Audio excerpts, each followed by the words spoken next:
welcome back to my channel. If this is your first time watching any of my videos, welcome.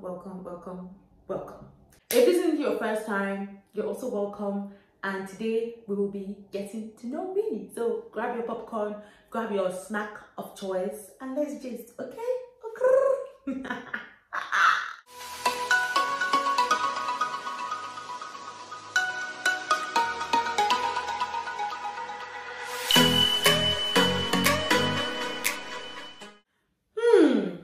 Hi guys, I asked my Instagram followers to ask me some questions to get to know me, so I'm going to be answering a few of them on here today. That's what we're doing today. So yeah, get settled, let's just. I feel like I've been doing a lot of back-to-back vlogs, videos, random stuff, and it's been a while that we sat down and we had like a nice chit chat, right? It's been a while that we got to know each other. It's been a while that we gisted. So welcome to another gist session with Oriba. Okay, so without further ado, let's get right into this video. Before I start answering the questions, let me just get some introductions out of the way. If you don't already know, my name is Oriba. I am a YouTuber, I am an author, I am, yeah, just that aside. My name is Oriba and you're welcome to my YouTube channel. First question: what university did you graduate from? I graduated from Kwame Nkrumah University of Science and Technology. It's in Kumasi, Ghana. I studied economics for 4 years. Yeah, that's what I graduated from. Next question: when did you realize your gift of writing? Now, this one is a very interesting story. Let me just you guys. So, I used to randomly write stuff, but I didn't think that I could write in quotes. So in junior school, I was in this group. We call ourselves the Star Writers, and then we'd write stories every week, and then we'll write them in like little notebooks, handwritten stories. We'll decorate the covers, and then we'll share them for everybody in the set then to read. And it was really nice. People used to wait for the weekly issue, and then we'll do that. But it wasn't something that I considered like a gift per se. So when they would say things like, what's your talent, blah blah blah, I still used to actively pray for what's my talent, what's my gift in life, blah blah blah. Fast forward to SS1, and I remember this, my English teacher then, she gave us like an assignment, an essay. I poured my all into this essay because let me get my life right. And I remember so I was really looking forward to the results of the essay, and the results came out, and she said, see me on the results. At this point, I was livid because with all that I did in this essay, how can you not pass me? Fast forward now, and I went to see her. I went to her office, and she asked me, where did you copy this from? And I remember being so mad. I was so upset, and I kept thinking, copy bow. It's something I wrote in my hand. And I was like, you know what? I didn't copy it. And she said she doesn't believe me, that I must have copied it from somewhere. It became a whole thing. I was in the staff room, and then all the other teachers were saying it's not good to copy. And at this point I started to cry because it was very infuriating, because I knew that I didn't copy it from anywhere. So she said, you know what will happen? I was going to rewrite an essay. So she said I should come back to her office the next day. The next day I came to her office. She put a chair in her front.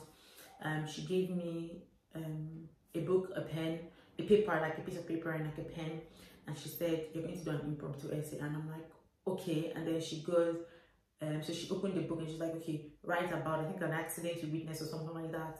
At this point, I was even boiling when I was writing, like, what kind of rubbish is this? I've put my all in there. Anyway, that's how I wrote the stuff for, and I finished writing it. And I remember her looking at me and saying, wait. Then she gave me another topic, and then she said, when did you start writing? And I was like, I don't know, I don't write for it again. And she said, this is really good. So for me, it was just more of a, ooh, I've been vindicated, right?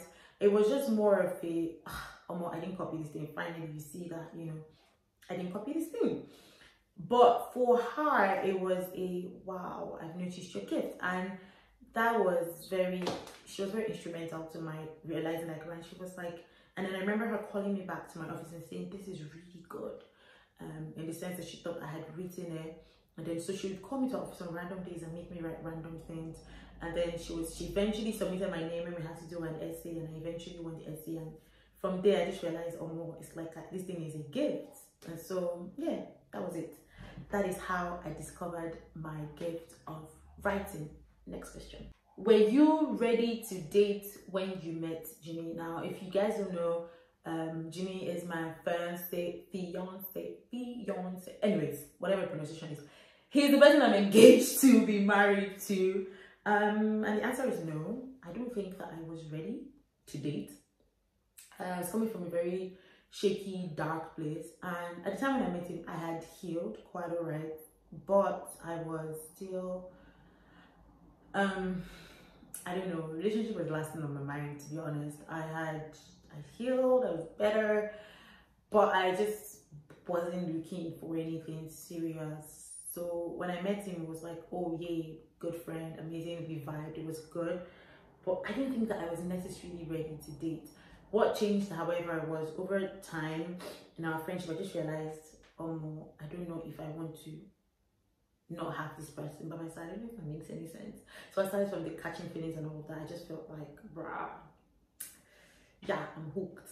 We have like a how we met video, so if you haven't watched it, I'll put it somewhere up here for you to see. Next question. What do I do career-wise? So I do a lot of things. The distance between me and success now is just time. Not a long time, 1 millisecond. So I write majorly. I have a blog. I have this YouTube channel. I don't think it's a career, but like I have it. I write. I've written and published 2 books currently. I'm working on a 3rd one. Yeah, I do part-time writing for some other like magazines and stuff. Then I'm currently doing my master's in the UK. I'm doing my master's in international business, finance and accounting. But largely I work in finance. Is it finance or finance? Anyways, I work there. That's literally what I do career-wise. Next question. How did you maintain beauty, Mate? Is the Lord. Is Jesus. Next, how was life after school for you? It depends on the school. If it's life after secondary school or life after uni, but I'm just going to talk about like, you know, life after university for me. After uni, I would say to a large extent it was a rude shock, because I've always been that person who had my whole life planned out. So I would say I want to do this at this age and at that time, and at this time I want to publish this, I want to do this, I want to go there. So based on my life goal, but now I should be earning in foreign currency. I shouldn't be where I am now. But I feel like all in all, I'm happy for how things turned out. So after school, I wanted to go for my master's immediately. But I had to do my national youth service.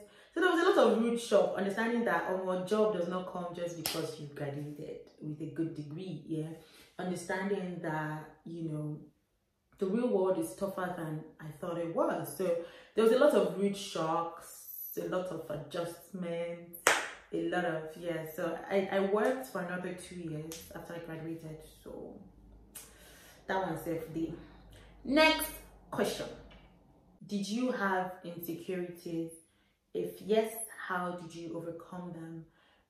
I was actually going to do an entire video about insecurities, and I still might, but just in case I never do it, I did have insecurities. So growing up, I don't know when or how it started. I just know that I just didn't feel pretty enough. Something in the back of my mind just told me, you're not pretty. So I always used to say, and I don't even think I meant it in a derogatory way, but I would always say like, pretty is not the first word that comes to your mind when you meet me. So I worked hard on my brain. I felt like, okay, at least I'm smart. So if I could work on that, I have something to work with. For a number of years, I did not take pictures because I was paranoid of how I looked. I didn't feel like I was pretty enough. I didn't feel like I worked. I hated my teeth. I felt my eyes were too small because I wear glasses. I was paranoid about a lot of things. I didn't like a lot of things about myself, honestly. I would be the girl that would want to say if you could change anything about everybody, and I would just keep listing things. How I overcame insecurities. Short answer, Jesus. Long answer will come in the video. But I mean, basically, I feel like there was a period of time where I grew in my relationship with God, and it was like the Holy Spirit was saying to me, everything I do is perfect. If I designed you, then, if I designed you, then you are perfect. You are perfect to me. And so it was a period of me learning to fall in love with myself. And that happened because I was able to see myself through the lens of Christ. I understood that I was loved, I was chosen, I was wanted of the Father. I understood that people's validations, didn't make me any less or any better pretty. I understood that, feelings are deceptive largely. And so till now, I say all the time, I don't always feel pretty. There are days when I wake up and I'm like, in fact, the day that I shot this, today when I went to shoot this video, I finished and I was just like, bruh, my face is upside down. I didn't feel my best.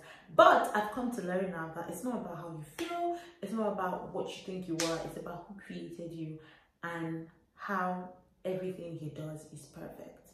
And, when God created up man and looked at him, he said, this was good. You are good.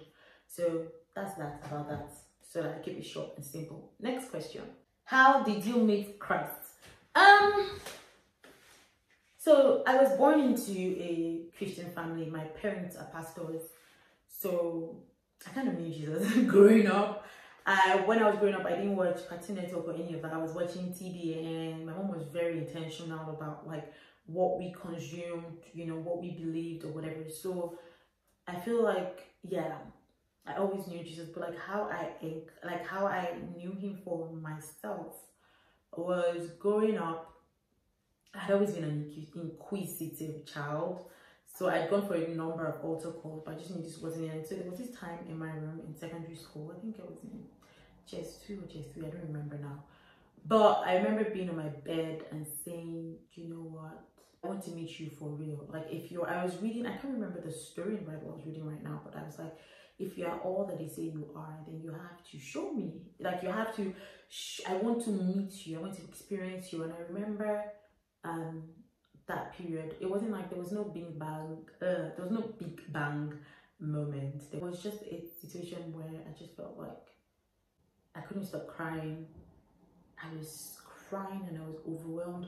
I'd never felt that kind of love in my life. It felt like somebody was hugging me, like I was in a cloud of pillows, and I cried and prayed till I slept off. Like I was singing to myself and crying to myself. It was such a beautiful experience. And I remember waking up and knowing like, bruh, I had to know more about this. So I grabbed every Christian book I could find, took my Bible, and I would spend hours trying to understand it. And then I would read something in the Bible and I would try it out, and then I'd see that, oh my God, this works. And then like that, I started having longer conversations with Jesus. I started journaling. I started trying to hear back from him. Pretty much it, yeah. What state are you from? I'm from Delta State, Isoko to be precise. Most people know Urobo, but I'm from Isoko.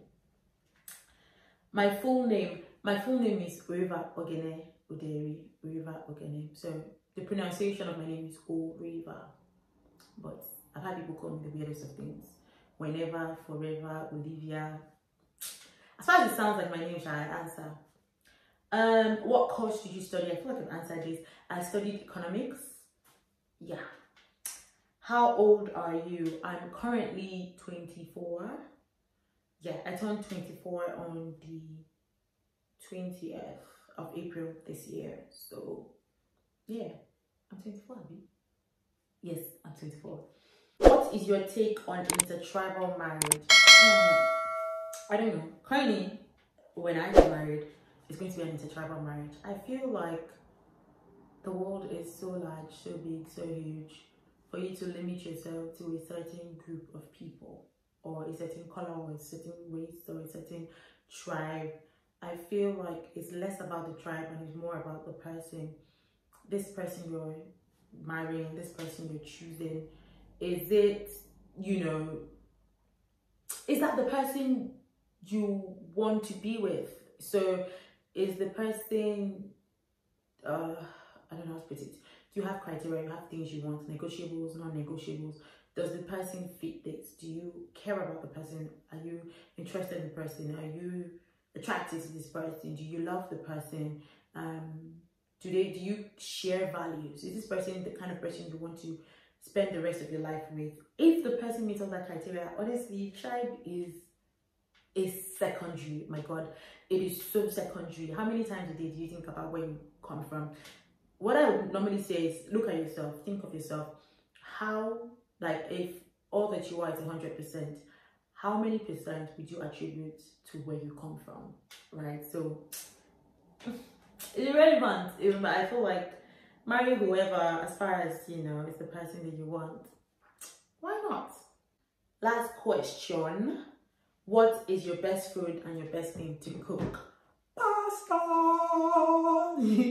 Pasta. Pasta any day, anytime, any season, any hour. I can eat pasta, spaghetti, tagliatelle, fettuccine, pen pasta, macaroni. See, pasta in any shape or form is my best thing to eat, and it's also coincidentally my best thing to cook. Yeah, because there's so much. Oh my God, there's so much that you can do. Yes, this is my foodie face. There's so much that you can do with pasta. You can put it with milk, you can put it with cream, you can put it with tomatoes, you can put it with minced meat, meatballs, you can bake it, you can fry it, you can stir fry it, you can boil it. See, no, just tell me your range. I'm talking about range. That's what I'm talking about. Range. That's what pasta has. Range. Why am I trying to convince you? I'm sorry for anybody who doesn't like pasta. I'm sorry for anybody who doesn't eat pasta. Pasta is the greatest food. Pasta and then yam. Pasta and then yam. Yeah, and it's also my favorite thing to cook. So that's about it. I'm going to try to make sure this video is not really long. I hope you enjoyed it. If you have extra questions from me, please ask me. I'll do a follow-up video, probably not this year, maybe next year, maybe whenever. But I hope you really enjoyed getting to know me. And because I'm kind, because I am cool, I'm going to give you 5 fun facts about me. Number 1, I like to eat my biscuits, cookies, whatever soft. I hate chewing hard things, so mint, cookies. So I leave out my cookies for air to enter for me to be able to eat it. Number 2, I do most of my work based on a reward system. So if I have work to do, I have things to do, I reward myself with a good book, I reward myself with a novel. So if I'm able to get this done, then I get to binge watch an episode or 2 episodes, or I get to read this book. It's the way I work. It helps me get things done. Horror movies are not for me. Horror movies are for the strong. I am not strong. I hate horror movies. I'm not crazy about action movies either. What number am I? Number 4, I cannot swim nor ride a bicycle to save my life. I have never done that. Number 5, there's something about heels that gives confidence. When I'm walking on heels and when I'm walking on flats, my walking step is different. I don't try to do it. It's just something that happens. And finally, food is the best thing in the whole world. Food was God's gift to mankind, and I'm grateful for it. So I hope that you enjoyed this video. I hope that, you got to know me a little bit more. You got an insight to my personality. I'm glad I got to do this video. I hope you like it, share it. Please, I beg of you, subscribe. Help me, subscribe. I need your subscription is important. You are important. If you subscribe, if you have subscribed, send to your friend, send to your neighbor, send to your family, send to everybody you know. Beg them, enjoy that. Help me, subscribe. Okay, I love you guys. I hope you enjoyed the video again. See you in my next video.